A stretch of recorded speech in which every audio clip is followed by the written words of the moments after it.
menukilkan petinggi Quraisy dari berbagai pemimpin klan, di antaranya Abu Jahal, dan Walid al-Mughirah al-Mahzumi dari Bani Mahzum, Utbah bin Rabi'ah dari Bani Abdi Syams, Suhail bin Amar dari Bani Amir, dan Umar bin Khattab yang paling muda dari Bani Adi.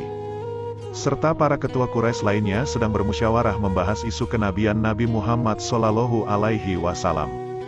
Di antara musyawarah mereka adalah, Abu Jahal meminta untuk bertindak tegas dan memerangi Nabi Muhammad, yang dianggapnya telah mengganggu dan memecah belah kepercayaan agama nenek moyang mereka, yakni menyembah berhala. Dia juga marah dan kecewa kepada para tokoh yang bijaksana, seperti Abu Bakar, Utsman bin Affan, Ubainah, dan Abdurrahman bin Auf, yang telah ikut bergabung dan melindungi dakwah Rasulullah.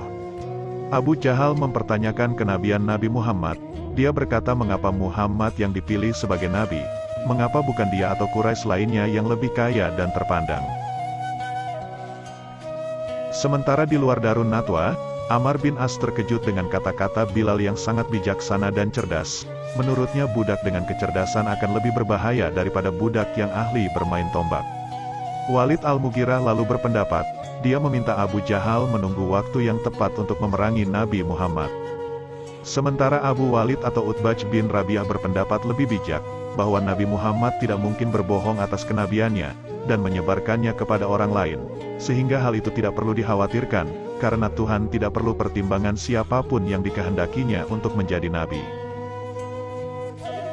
Setelah itu Umar bin Khattab pun angkat bicara, dan memberikan saran kepada semua petinggi Quraisy.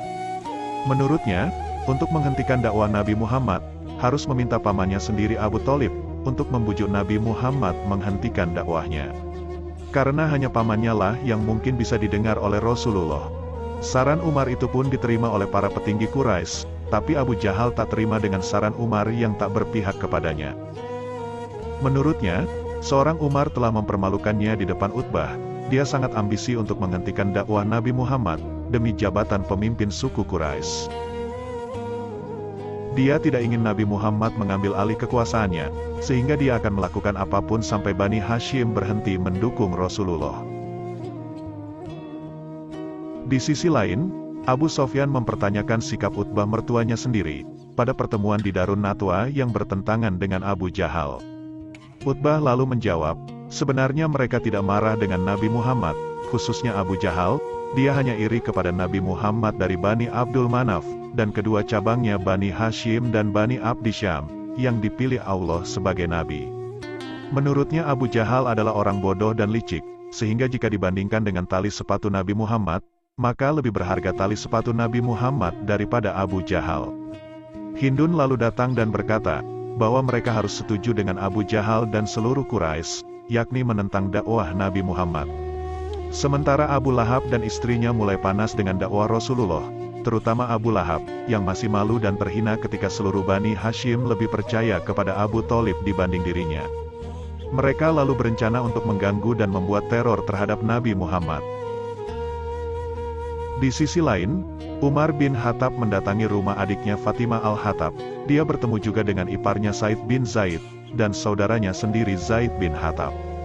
Umar lalu menceritakan pertemuannya di Darun Nadwa bersama petinggi Quraisy. Dakwah Nabi Muhammad telah membuat pamannya Abu Jahal marah, tapi Zaid tidak peduli dan tidak suka dengan Abu Jahal, meskipun dia adalah pamannya dari sang ibu.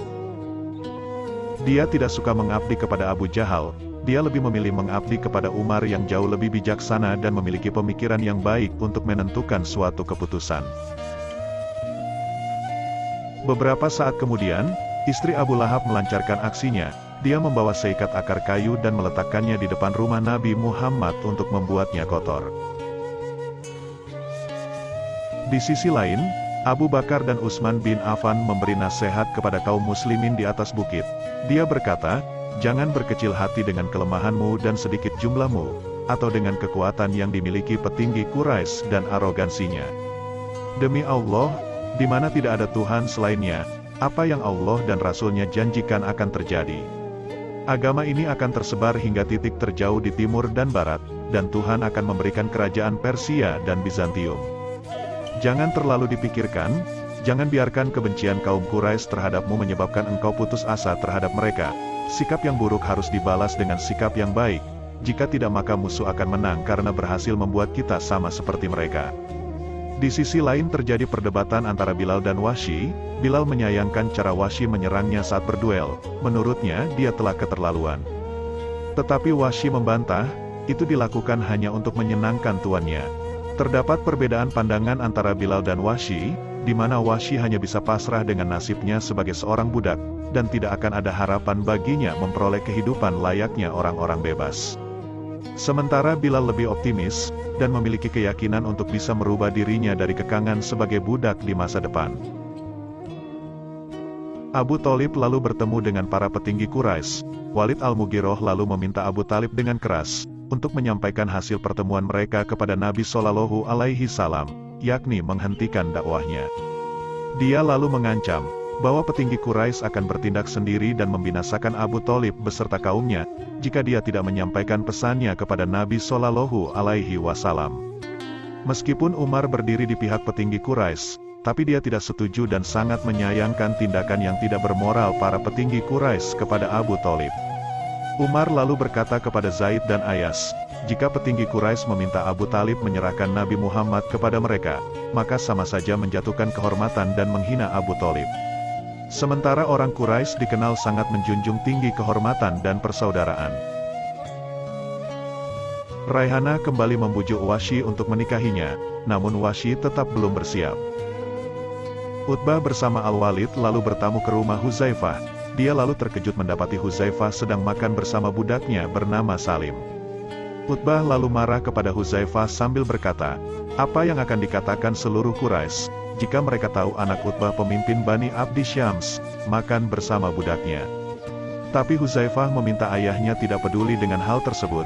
Mereka kemudian membahas tentang kematian dan hari pembalasan. Tak lama kemudian, tercetus kata-kata Hudzaifah yang mencerminkan ajaran Nabi Shallallahu Alaihi Wasallam. Akhirnya Utbah pun mengetahui jika Hudzaifah anaknya telah menjadi pengikut Rasulullah.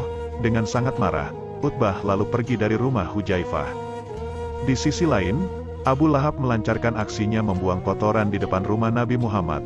Seketika itu juga Abu Thalib, Hamzah dan Abbas datang memergokinya. Abu Lahab lalu meluapkan kemarahannya. Dia mengatakan bahwa Nabi Muhammad telah menghina dia dan istrinya, dan mengancam mereka masuk neraka. Dia lalu menyalahkan ketiga saudaranya itu, karena telah mendukung Nabi Muhammad. Abu Thalib lalu menjawabnya, kalau mendiang ayahnya Abdul Muthalib akan sangat sedih melihat perilaku Abu Lahab seperti itu. Hamzah lalu membentak dan mengusir Abu Lahab. Abu Thalib lalu membacakan surah Al-Lahab, yang mengancam Abu Lahab dengan neraka. Binasalah kedua tangan Abu Lahab, dan sesungguhnya dia akan binasa. Tidaklah berfaedah harta bendanya, dan apa yang ia usahakan. Kelak dia akan masuk ke api yang bergejolak, dan begitu pula istrinya pembawa kayu bakar, yang di lehernya ada tali dari sabut.